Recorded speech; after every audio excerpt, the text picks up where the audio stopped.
Le CRPP est un laboratoire, unité propre du CNRS, implanté sur le grand site de l'Université de Bordeaux à Pessac. Il draine plus de 50 000 étudiants, avec à peu près toutes les disciplines représentées. Le laboratoire est né en 1965 et a été fondé par Adolphe Pacaud, professeur universitaire, acteur majeur de la renaissance de la chimie physique française après la Seconde Guerre mondiale. Le CRPP a fêté ses 50 ans cette année. Il réunit plus de 160 personnes, dont 35 chercheurs et enseignants-chercheurs, 35 membres assurant le support technique et administratif du laboratoire et des non permanents, comme des doctorants, post-doctorants, chercheurs invités et stagiaires. Il est attaché à la fois à l'Institut de chimie et à l'Institut de physique du CNRS. Les recherches menées au CRPP sont essentiellement expérimentales et peuvent se résumer en 3 axes à fort recouvrement: les matériaux fonctionnels, la matière molle et les biotechnologies. La matière molle, c'est la culture historique du laboratoire, puisque le laboratoire a commencé à travailler sur cette thématique de recherche dans les années 80. C'est une notion qui a été introduite en fait par une physicienne du laboratoire de physique des solides d'Orsay pour désigner finalement tout système qui va être, disons, gouverné, piloté par des interactions faibles. Ce sont des systèmes qui vont réagir très fortement dès qu'on va les solliciter un petit peu. On est environné d'objets de systèmes de matière molle. Il peut s'agir par exemple des émulsions, des cosmétiques, la mayonnaise qui est un peu l'exemple emblématique de ce qu'est la matière molle. Il y a aussi les bitumes qu'on va mettre sur les routes, les peintures qu'on va utiliser sur les murs. Et également en vue d'application, en travaillant notamment avec des industriels.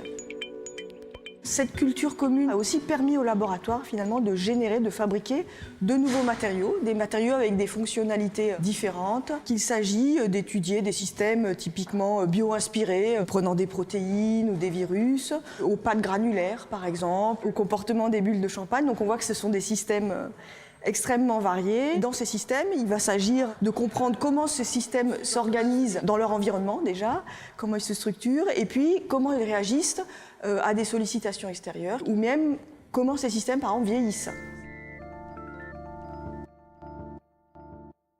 Nous étudions ici la dynamique de systèmes complexes, comme les matériaux à base de beurre de cacao et des gels, qui se bloquent en fait dans un état hors équilibre et peuvent évoluer au cours du temps sous l'action de faibles sollicitations extérieures, comme des sollicitations mécaniques ou thermiques. Alors notre travail consiste ici à comprendre ces phénomènes en vue de retarder les évolutions physiques de la microstructure ou renforcer par exemple le lien adhésif du matériau sur une surface. Alors les applications sont multiples et touchent un grand nombre de secteurs industriels. La cosmétique avec les rouges à lèvres par exemple, l'agroalimentaire dans le cadre du blanchiment gras du chocolat. En particulier les gels d'agar, lors de l'évaporation de l'eau et du séchage, peuvent se détacher de la boîte, ce qui pénalise en fait les observations de la croissance des colonies bactériennes.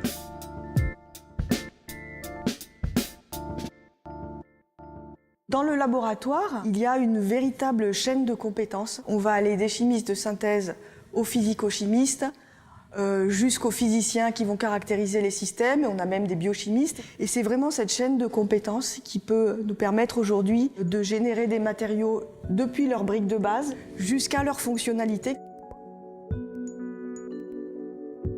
Ce que nous visons à faire, c'est de remplacer à terme l'électronique et les circuits intégrés électroniques par des circuits photoniques intégrés, de façon à miniaturiser les éléments et également diminuer les pertes d'énergie.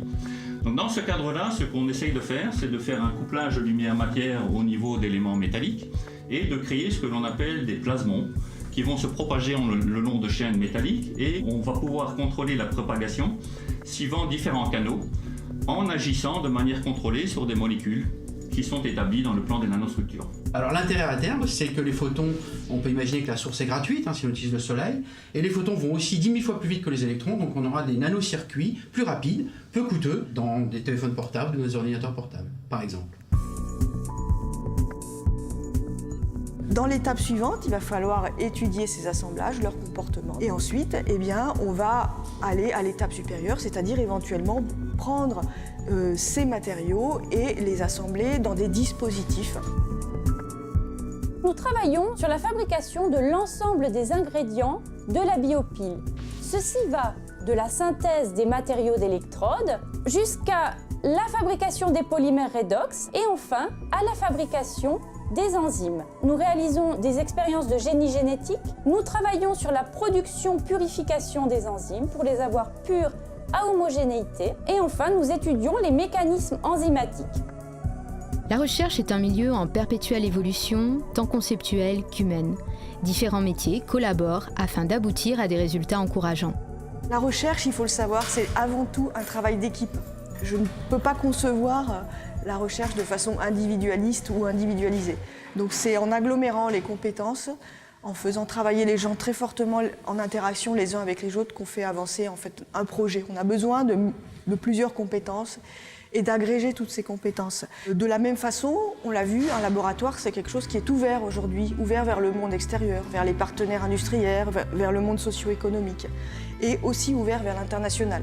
On a une grosse activité internationale, et finalement, c'est grâce à toutes ces interactions, en interne et vers l'extérieur, que la recherche avance aujourd'hui dans un laboratoire comme le nôtre.